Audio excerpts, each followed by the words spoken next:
Hi, good morning. Welcome back to Mike Makes It. On the bench, on test, and about to be unboxed is a Ryobi 18-volt cordless soldering iron. It's the RSI 1800. This particular one is a bare tool. It's a soldering iron only. No battery has been supplied with this. It's apparently 120 watts. Temperature is variable between 205 degrees centigrade and 480. And the run time apparently is about 230 minutes, almost 2 hours on a 5 amp battery. Ryobi now are also thankfully coming up with run times for most of their devices, depending on the battery you're putting in. 2 amp, 5 amp, 9 amp, etc. And I'll link you to that little table they produce for the soldering iron, so you get to see the run times. But we'll get this out of the box, have a little look, see what comes with it, and see if it's any good. Alright, there we go, out of the box. What do we get? Soldering iron itself, book of words, book of all the other things you could buy from Ryobi, 4 grams of solder, and a spare soldering iron tip. You do get one that comes with the soldering iron itself, so it should last a little while. So yeah, let's have a little look, see if we can get it in focus. There we go. Right, it's obviously that shape to plug onto the battery, which it does just like that, snaps on. You got a stand for the soldering iron. Very simple controls, temperature setting and on off. That's just about all you're going to need. It's got an 83 centimeter cable on it. There you go.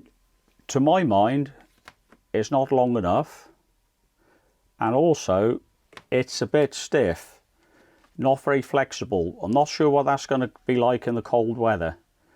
What I'm used to using is a Weller soldering iron, TCP soldering iron. It is mains powered, so I'm tethered. That's the whole reason for getting the portable soldering iron. But this has got a lovely silicon lead, really flexible. It doesn't matter what temperature I'm using it at, it doesn't stiffen up at all. But that aside, that's the one downside I can see. And also, I got 2 downsides I have with the soldering on before we start. Not a very long and possibly not flexible lead, and nowhere to clean your soldering iron tip. With the Weller, I've got a little base, a little ice for the soldering iron cleaner. So there you go, I'll be doing that all day long. Not so with the Ryobi, but I don't think that's going to be a big issue. You've got a bit of damp rag, that'll work just as well. But let's fire the soldering iron up and put it through its paces. Right, all laid out for you. I've got a thermometer probe here just to check the temperature, just to see if it's in the sort of ballpark figure according to the indications on here. Soldering iron's in a little stand there just for presentation. It's going to be in the way. If I put it there, it's going to block your view. So we go over to the control here. You've got a variable temperature control and an on-off switch. We'll switch that on. When it switches on and it's warming up, the LED will flash. When it gets to the desired temperature, you'll have a steady red light. Ryobi claim less than 80 seconds and it's up to 480 degrees centigrade. Anything less than that, obviously that would be less time. So we let that get up to temperature, put it on the thermocouple, we'll drop a solder on it, and just to see if we're in the ballpark figure of 480 degrees.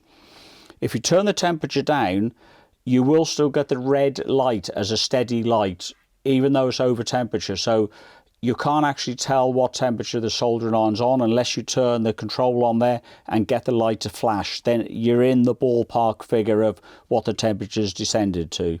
So steady light. Ryobi tell us, or the control tells us, that should be 480 degrees centigrade. So the thermocouple is here. Put a bit of solder on the soldering iron, just so we get a good connection to the thermocouple. And we read in 470, 472. So that ain't far off the maximum temperature, so that's fairly accurate. Now, what I was saying, if you turn this down, say to 205, you still get a steady light, but this temperature of the soldering iron tip will be way over that. So if you do need to go from a high temperature to a low temperature, give it a few minutes just to cool down to the desired temperature. Now, if I was to turn this device off, like so, you get a flashing red light. Now, that'll tell you the soldering iron's hot, don't touch it. And it'll keep flashing until you get to less than 30 degrees centigrade, indicating this is probably safe to touch and swap the soldering iron tip out or pack it away in your kit, one or the other. But yeah, that works well. What I'll do, I'm going to bring in a little printed circuit board I have off shot. We'll solder a few joints, just see how effective it is. Right, temperature's 315, got a chip in the board here.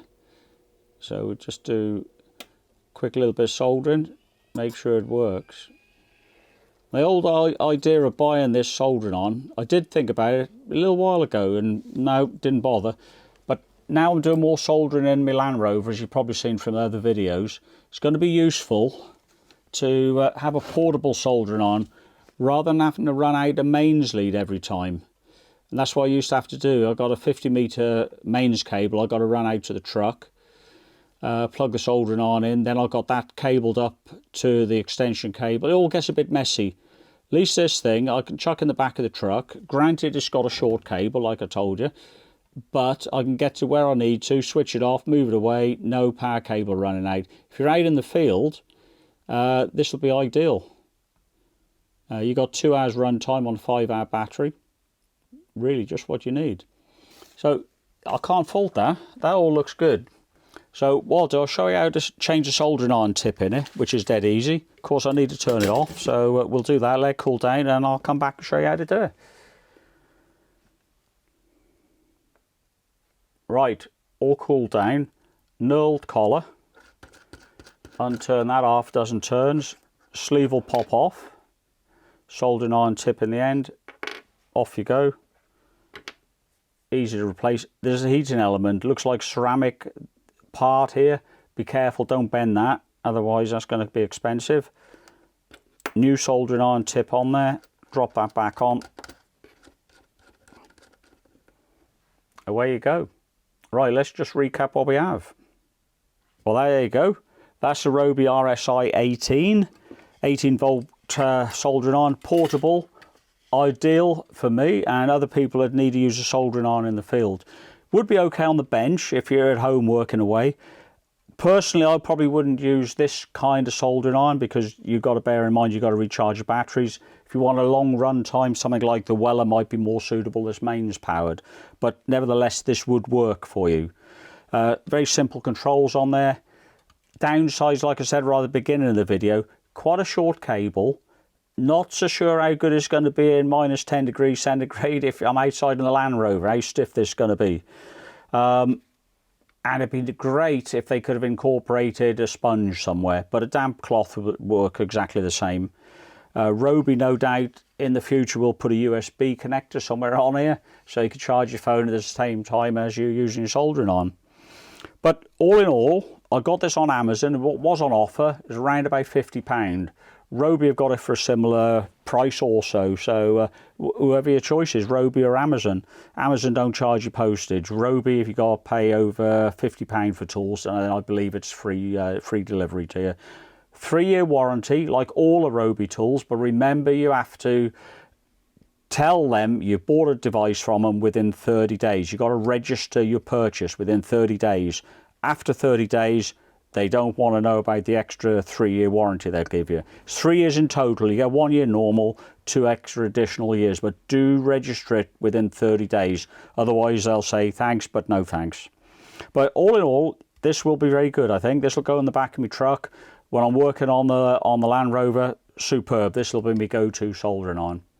But anyhow, that's what I think of the soldering iron. If you want to leave comments, please do so. There's going to be links in the description to Ryobi and all the other tools they have. And yeah, thanks very much for watching Mike Makes It.